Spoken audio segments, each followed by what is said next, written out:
So now for the interesting part. How did I go from a job that I hated, that didn't pay me very much, into a career as a YouTuber that pays me really well? That is the magic. This YouTube channel exists because I believe I'm living the American dream, and I have a passion to teach as many people as possible how to do the same thing. And the way I define that is getting paid a nice salary, a livable wage for doing something that you love to do, something that you would do if you didn't get paid for it. And I've been doing that for several years now through YouTube. Now, a lot of people have that same dream, and they think, man, I would love to get paid to just make videos about my hobbies. And maybe they're dipping their toe into it. Maybe you've tried it a little bit, or maybe you've done hundreds and hundreds of videos and nobody's watching them. I want to help you. I want to help the person I just described who wants this dream but doesn't have it yet. And a lot of people don't believe it's real for the average person. So today, I want to tell you my story. Most of the videos I publish on this channel are like tactical. How often should you publish videos? How should you make your intros? What kind of thumbnails should you use? Tactical advice for making better YouTube videos. But today, I want to try to inspire you by helping you understand that your dream is so much closer than you think it is, and that it can happen to literally anyone. So I am 45 years old. I live in Kansas, and I'm an extreme introvert. I basically, in person, don't talk to anyone. I avoid people at all costs. And nothing about that says big YouTuber. But you don't have to be some megastar on YouTube to earn a nice living. And I want to tell you my whole story, okay? I have this tendency with YouTube videos to fast forward, but I'm not doing that today. I'm going to tell you my story. And hopefully from that, you can learn how to apply it and live your own dream. So while I was still in high school, I started a job working where my dad did. And this is not some kind of like retail job or something. He did manufacturing, 11 p.m. to 7 a.m., making piece rate products in the worst kind of environment. 100 degrees in the summer, 40 degrees in the winter inside the building. There was no climate control. I worked 11 p.m. to 7 a.m. And if you've never done that shift, it has a profound effect on you. I did it for 13 years, and there was nothing fun about that job. I ran machinery that turned raw wire into inner spring units for mattresses. And those machines were forming wire. And because of that, they were constantly shaving wire. And then there was grease and oil all over the production facility. And those metal shavings would get mixed in with the grease and oil. And you ended up wearing that. You've got all these little metal splinters all over your hands and your arms, and you're constantly trying to dig those out. Never sleeping at night. It was not a fun job, but it paid reasonably well for the time period. And so I did that for a long time. I had 5 kids. Now I have 6 grandkids. And that was just my life. And doing that kind of work, a lot of you work in jobs you don't love. It's kind of a miserable long-term outlook where you say, I ask myself a lot, at 25, I say, I started this job while I was still in high school. I would get off work at 7 a.m. and be at school at 8 a.m. and then sleep from when school got out until work. And I started that job at 18. I'm sitting there at 25 and saying, man, I've been doing this 7 years. It feels like a lifetime. And then I said to myself, 25 to 66, 7 years down, all I have to do is hate a third of my life for 41 more years, and I can retire poor. And as exciting as that may sound to you, it didn't sound very exciting to me. But what alternative is there? I didn't have a college education. I didn't see anything else that I was good at. And so I just continued to do that. And I did that at that job for 13 years, but I spent 18 years in manufacturing work. With 5 kids doing a manufacturing job, we just barely survived. Like, it was always a struggle. Can we pay the electric bill this month? Can we pay our car insurance? I was driving a $600 van that whenever I bought it was just a wreck. I mean, I drove every kind of cheap car you could have. It was just, a lot of people live that life, paycheck to paycheck, just getting by, hating my job, not having enough time to spend with my kids, not having any choice or prospects. And, I wasn't depressed. I was a happy person, but professionally, it was not rewarding. And if any of this sounds familiar to you, let me contrast it to where I'm at now. This year, I made about $200,000 from YouTube. And that is 4 times what I ever made in the jobs I hated. And I spend my time however I feel like it. Now, I'm still tethered to my occupation, which is making videos. I have to make videos. I have to edit videos. I have to reply to comments. I have to email with sponsors. I'm spending my time 24 hours a day, 7 days a week, working on building my YouTube business. I'm now climbing my own mountain. When you work for someone else, you are helping them climb their mountain, and you don't have any say or control over it. So as it is, I can steer my climb in whatever direction I want, in whatever direction I enjoy. So now for the interesting part. How did I go from a job that I hated, that didn't pay me very much, into a career as a YouTuber that pays me really well? That is the magic. So for me, I started to obsess about starting my own business, trying to understand what that looked like. I launched 100 businesses in my imagination that never existed in reality, where I would stand there on the assembly line doing my job and think about ways that I could earn a living. And once YouTube came about, I started obsessively watching all the content I could find about how to start a business, trying to improve my skills, trying to learn. So then about 10 years ago, I came up with an idea for a simple product. It was essentially 3 wooden boxes hinged together with carpet on the top and a slope. And it's a little more complicated than that, but the idea was my son played baseball, and whenever they would travel, they didn't have a pitching mound to use.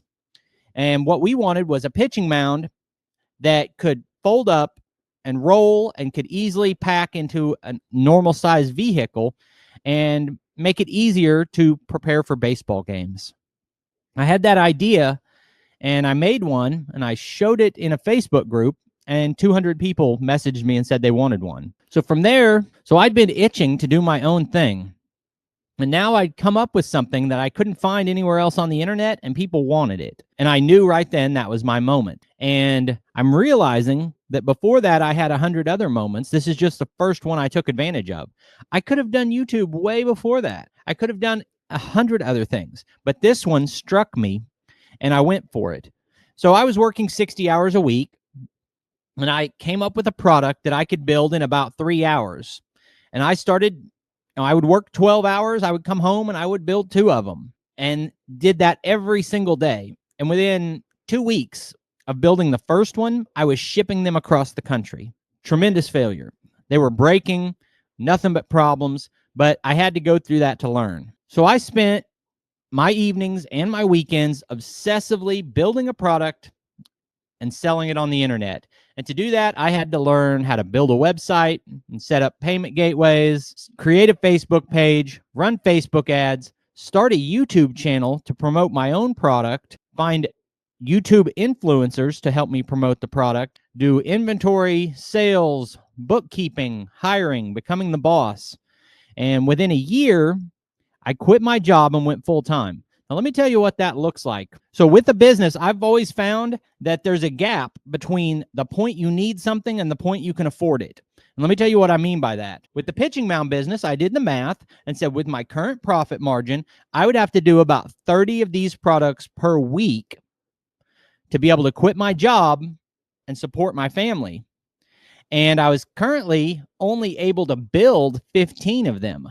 I knew that by increasing my advertising, I could sell that many, but I couldn't build that many. And I had never sold that many, but I had a belief I could sell more by advertising. which affects your profit margin. But the point is, I needed to do 30 a week. I only had the capability to do 15 a week. So what did I do?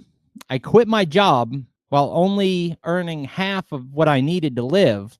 And when I'm talking about this, I had no savings, no preparations. I had a choice to either stay part-time and not grow the business, or jump all the way in and find my parachute on the way down. And I took that leap. So it was 11 months from coming up with the idea for the product to going full-time. 3 months after that, I hired my first employee. A year later, so 2 years from the initial idea for the business, I had 3 employees. Another year later, I had 8 employees. And at that point, we needed a manufacturing facility. And I looked at all the options for that. The best option for us was to buy a piece of land in the country, which is my lifelong dream, is to own a piece of land out in the country. But figured out, compared to buying commercial real estate, if we could buy a piece of land out in the country that had a big shop building that I could manufacture in, that would be the best bet for us to upgrade our home, get a nicer home and a piece of land and a place for our grandchildren to grow up, while also having a place to manufacture with less overhead. So that's what we did. At this point, my story is how to trade a job for being a business owner. But being a business owner is not my version of the American dream. It was the best thing that ever happened to me. It was a miracle that I am grateful for every day. I can't believe that I was able to do that and to leave my job and to start this business. But here's the thing. I hated running that business on a logistical level. I liked that I was free from my job and that I had more financial success, but I hated having employees. Me as a human being, there is nothing worse than saying, Brock, you have to tell people what to do every day. It goes against every fabric of who I am to say I'm going to spend my time telling other people what to do and holding them accountable for, how productive are you during the time that you're here working for me? Even though I'm making all the money, I'm going to complain to you about your productivity. But there is no alternative. As a boss, you have to do that. So what I learned about myself is I hated being a boss. I also hated the bookkeeping that goes with that kind of business, the inventory, all of the things. The customer service, I hated the customer service, honestly, too. The logistics of the shipping, there were always shipping issues that I had to resolve and keep all these records of, this is what went out, this is what was delivered, this is what happened, and then filing reports about lost packages and all of these types of things. So what I found out was that having the business was better than a job, but it was not doing what I loved. So I started thinking about it. I now have this property. If money was no object, if I had no rules in place about you have to spend all your time making money, what would I do with my time? I would spend all my time just outside working on my property. That's what I would do because it's fulfilling and it's a dream that I've always had of having a property like this. So I started watching YouTube videos about people who are doing exactly that. They're cutting firewood, they're baling hay on their property, just maintaining their property, living a rural lifestyle, that sort of thing. I started watching YouTube videos about people who did that and realizing that those people were making pretty good money. And I said, I would much rather do that than what I'm doing. But also, I didn't understand how. But I knew that's how I wanted to spend my time. So I became obsessed with it. And what I want to say here is the takeaway from all of this from me is that if you want to do something that is a dream for you, I call that like living a 1% life, to say I'm going to spend my time exactly how I want to spend my time, and I want to be paid well for it. I want to get paid really well to do exactly what I feel like doing. That's going to take extreme obsessive focus. You're going to have to live and breathe that path every minute of every day. Someone's like, hey, what do you think about this? I don't know, but let's talk about my YouTube business. We're on vacation. What am I thinking about?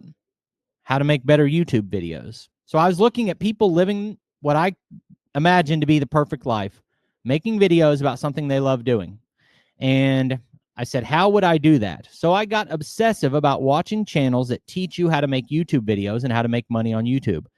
I would spend 8 hours a day listening to that. I'm running my other business. I had to go get materials. I had to do this and all of these tasks that were part of my job, unloading materials, loading them. I was running my business, but every minute of every day, I had my AirPods in and I'm listening to podcasts about business. I was listening to training on how to make money online, how to make YouTube videos, how to do affiliate marketing, all of these things. I was obsessed with it. And when I launched, most people do like a video a week. And for some of you, that may be the best bet. Depending on where you're at in life, you might want to start by trying to do one video a week. But I started off out of the gate to say, I'm going to do a video every other day. I have a recording day and a publishing day and a recording day and a publishing day. And within 30 days, I switched that and I said, I wonder what would happen if I published every day. And so then I published a full-length, fully edited YouTube video every single day for, 3 years out of the 4 years I've been doing this. And the takeaway there is obsessive focus on what your goal is. If you want to live a life that is a dream of yours, you can't just, half effort your way to that. You have to be obsessively focused on it. And that is the key to my results. And if you've watched this far and you're wondering what I'm talking about by my results, I guess I ought to show you. I've referenced it a little bit, but here's one channel that has 166,000 subscribers. And I pretty much show this in every video, but the last 365 days, AdSense revenue from this channel is $108,000. And that's maybe half of my total YouTube revenue, but that's what YouTube's paid me in the last 365 days. Here you can see it's pretty darn consistent. We get little spikes here, little spikes here. There's a dip here. Might be in a dip right now because I'm focusing on my other channels a lot. But really, you go back about a year, these were $250 days. And you come out to now, $250, $300 days. It's pretty consistent for 3 years now that I make a little over $100,000 a year off of this main channel. Now, here's the cool thing. I don't just love one thing. I love maintaining this property and running equipment and running the farm channel, but I have other interests. About a year ago, I decided that I had a plateau on my main channel, that I was having trouble making more than $100,000 a year at that. And actually, I could make less videos and still make the same amount of money. So I just cut back a little bit on my video publishing because the extra publishing wasn't making me extra money. I said, what else do I truly love?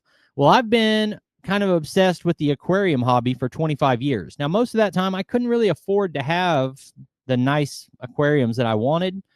So I just have little aquariums, but I had them all over the house. The little cheap 10-gallon aquariums, 55-gallon aquarium kits from Walmart. Had lots of aquariums. It's a dorky hobby, whatever. You might have a dorky hobby. I don't know if you're into video games or duck hunting. You're probably into something. Well, for me, that hobby is aquariums. I said, wouldn't it be crazy if I could make a living making videos about aquariums? So I looked to see, is anyone else making a living from aquarium videos? And they are. So I started up a channel about aquariums. And let's take a look at that. So I started this just playing around. It was never supposed to be what it is, but I was just curious. Could I make money at this? And you can see here, I started the channel, looks like in May, but I think the first month I only published 2 videos or something, just like messing around. I didn't even, I only had one aquarium. It was just one small aquarium. And then, so I had to set up some aquariums and do the work. And it took me from May until October to monetize. But it was the very end of May. So the first week of June until the first week of October. So it took me 5 months to monetize. But once I monetized, I said, let's really do this. And I went and posted a bunch of videos, really got it rolling. And then in December, I started having videos take off. You can see I was making $20, $30 a day. And if you think, what is $30 a day? What is $20 a day? That's $600 to $900 a month. You can see, like in January, I made $500. And then you'll see it kind of slowed down here. I took a break. I'm like, I'm making 5% of my revenue off of the aquarium channel, but I'm putting all the work into it. Why don't I just focus on my main channel? And so I didn't post any videos for a month and a half. If you look, in that month and a half, I was still making money every day. Not a lot, but during the time where I wasn't publishing, I still made $147, $171. And then I looked at it and I said, I need to make a firm decision. Is the aquarium channel something I want to truly pursue? What is the income percentage from this? How much enjoyment do I get from it? And I realized that as much as I love the Rock Hill Farm channel, and I will always post on the Rock Hill Farm channel because the work needs done on my property. I'm doing that whether I make videos or not. So that channel will always be part of my life as long as people want to watch it, I guess. I realized that what I really get excited about, even more than the firewood stuff, is the aquariums. I mean, every time I walk in here, I get excited like a little kid. And you can think that's dorky or whatever. It is what it is. So I decided about a month ago, I'm going all in on the aquarium channel. I'm going to give it the same amount of energy that I give the main channel. And in the last 30 days, $417. But you can see right here, it's really starting to climb. $25 a day, $35 a day, $43 a day. I'm on a pace right now, the last couple weeks, to get close to $1,000 a month off of this channel. And I've only posted a little over 100 videos. I've made $2,804. Now, in addition to that, I've gotten like 6 aquarium filters sponsored. One of those filters cost $1,000. The custom aquarium seamless sump is $1,000 filter plus the extras. I've gotten a bunch of lights sponsored. I would say I've got more value in sponsored equipment than the $2,800 I've been paid. And I've got some new sponsorship opportunities. So with only 100 videos, I've really profited about $6,000 off of the aquarium channel out of a hobby that I just want to do anyway. All I have to do is put in the work to make good videos. And if you go back to the Rock Hill Farm channel and look at lifetime, $322,000 in earnings directly from AdSense on this channel in 4.5 years, and think that that's really only half, probably less than half of the total money I've made. You're looking at by this time next year, my target is to have made $1 million on YouTube in 5 years. And it's not that unreasonable. It's possible. So what I've just done is a really long video just telling my story. And what value does that provide to you? Well, I'm nobody. I'm a lifetime factory worker without a college degree. I have no special skills or knowledge that suits me for this. I'm not cool or hip.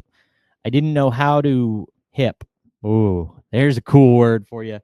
I'm not anything you would expect a social media influencer to be. I'm not outgoing. I could never do public speaking. I didn't have any idea how to operate basic technology to start the channel. My first videos were so incredibly bad. And so how did I do this? Number one, I've already talked about extreme focus on success. Say, I want to succeed as bad as I want to breathe. Therefore, I will succeed. And that's the number one key. You have to want it that bad. If you just kind of want it, you'll just kind of have success. See, I kind of want to be a YouTuber. Well, people will kind of watch your videos and you'll kind of make money. But who wants to kind of? Do you want to win or do you want to kind of? I don't know. You have to really want it. And then you have a shot to get it. And then you have to have the willingness to be extremely vulnerable and say, guys, this is the good and the bad and the ugly. This is my life. You have to talk about things that make you uncomfortable. Well, you don't have to. But for me, that's what I've found is that people on YouTube connect with people who are real and vulnerable. So I am real and vulnerable. And do all of that and then just do it 1,000 more times. And that's it. And then you can choose every day how you want to spend your time because you're the only one who has a say in how you spend your time. And you can make more money than you've ever made while still choosing exactly how you want to spend your time. Now, everything you could ever want to learn about doing what I do is available to you free online. I'm consistently publishing free advice videos that you can watch anytime you want. And it means a great deal to me if you do watch them. This is one of my channels that I'm trying to earn revenue from. Additionally, I want to hands-on teach people how to do exactly what I'm doing. So there are 3 ways you can work with me. If you visit my website, you can book a free call with me. And then we'll talk about the 3 options, which are a course that I've put together that's very affordable, probably less expensive than any of the other courses from people who don't have that same lived experience I do. Next is an online channel audit with a video consultation, still very affordable. The 3rd option is a 30-day mentorship where I become your best friend and try to teach you how to make money on YouTube. If any of that sounds appealing to you, go to my website. Links in the description, and I'd love to talk to you about how we can work together. So I appreciate you taking time to watch this video. I'll put links on the screen to a couple more of our videos, and I'll see you next time.